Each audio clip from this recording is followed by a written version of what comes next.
ऐसा बताना चाहता हूँ कि आपका पूरा परिवार आदरणीय पुष्कर लाल जी प्रारंभ से ही जब छायापुर में आर्य समाज की स्थापना हुई तभी से आर्य समाज के साथ जुड़े रहे और आर्य समाज की प्रत्येक गतिविधियों में, चाहे वो यहाँ के जुलूस हो, कार्यक्रम हो, सभाएं हो या और भी किसी प्रकार का कोई सम्मेलन हो, उसमें अपनी पूर्ण रूप से भागीदारी देते रहे।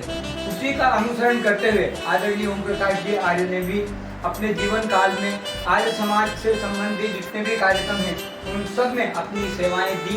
साथ साथ शिक्षा जगत में जो आपका स्थान रहा है, हायर सेकेंडरी स्कूल में आप अध्यापक थे, तो कहना चाहिए कि जब स्कूल में ये स्थिति थी कि कोई भी व्यक्ति, कोई भी बच्चा इधर उधर यदि घूमता मिल जाए और कहीं इधर उधर से आते हुए ओम प्रकाश जी आर्य वो बंगाली कुर्ता और धोती पहने हुए यदि दिख जाए तो व्यक्ति की ऐसी स्थिति हो जाती है कि बस आचार्य जी आ गए, आप किसी को बोलने की जरूरत नहीं, चुपचाप जब छिप जाओ या साधारण रूप में अपना प्रणाम करके आगे निकल जाओ। तो ये स्थिति आदरणीय ओम प्रकाश जी आर्य ने अपने जीवन काल में बना के रखी थी और उसी का पूरा अनुसरण करते हुए आज तक अपने जीवन को उसी प्रकार से सद्भावना के साथ में सात्विक रूप से जी रहे हैं।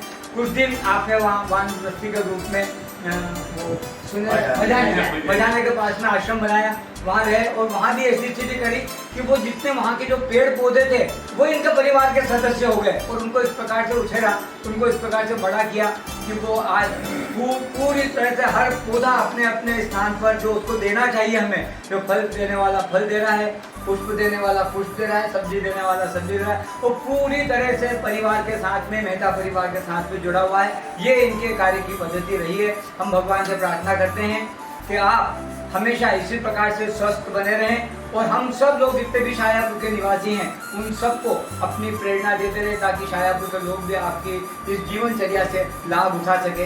यही हमारी कामना है। जय हिंद, जय भारत। साथियों, कभी कभी कोई सूरत महत्वपूर्ण नहीं होती, वो नाम ही पर्याप्त होता है, वो व्यक्तित्व भी पर्याप्त होता है। मैंने अपने युवावस्था में जब ओम प्रकाश जी आर्य साहब को देखता था तो लगता था किसी दिन मुझे इनसे मिलने का एक अवसर आए और मैं देखूं कि इस व्यक्तित्व जो शाजापुर में एक एक युवा उनका चहेता था। यहाँ तक कि एक बार तो ऐसी स्थिति आई थी कि सारा शाजापुर का एक एक नागरिक उनके साथ खड़ा हुआ था। आज इस भारत की 19वें स्वतंत्रता दिवस के अवसर पर हमें गौरवान्वित महसूस हो रहा है कि इस दिन हमें उनके दर्शन करने का उनका सौभाग्य प्राप्त हुआ है और मैं परमपिता परमेश्वर से कामना करता हूँ कि उन्हें बहुत दीर्घायु रखे, स्वस्थ रखे और प्रसन्न रखे और वो आनंद से अपने अनेक वर्ष तक जीवित रहे इस धरती पर। उनकी प्रेरणा, उनका शरीर, उनका व्यक्तित्व, उनकी पुस्तकें, उनकी लेखनी हमेशा जीवित रहे, यही हम चाहते हैं।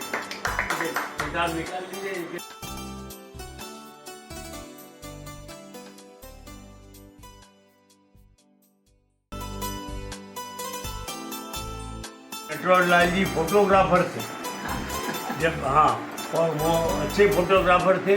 उन्होंने जब हमारा विवाह हुआ तब कहा कि यार तुम्हारा फोटो खींचना है हमको। हमने माता जी को उस समय बड़ा संकोच था कि लेके माता फोटो खींचने कैसे जाए, तो फिर माता जी ने कहा कि हमारे मित्र ने कहा है तो फोटो खींचा है, तो उन्होंने ये फोटो खींचा। उनकी स्मृति का है ये चित्र। मैं उनको इस समय स्मरण करता हूँ। परमात्मा मदन मोहन जी, मेरे बड़े भाई साहब मदन मोहन जी थे, उनके सुपुत्र प्रसिद्ध पत्रकार श्री आलोक मेहता मुझसे बहुत स्नेह रखते हैं और बड़े प्रखर व्यक्तित्व के पुरुष हैं। मैं उनके दीर्घ जीवन की कामना करता हूँ। भगवान उन्हें और यश दे और उन्हें स्वस्थ और तंदुरुस्त रखें।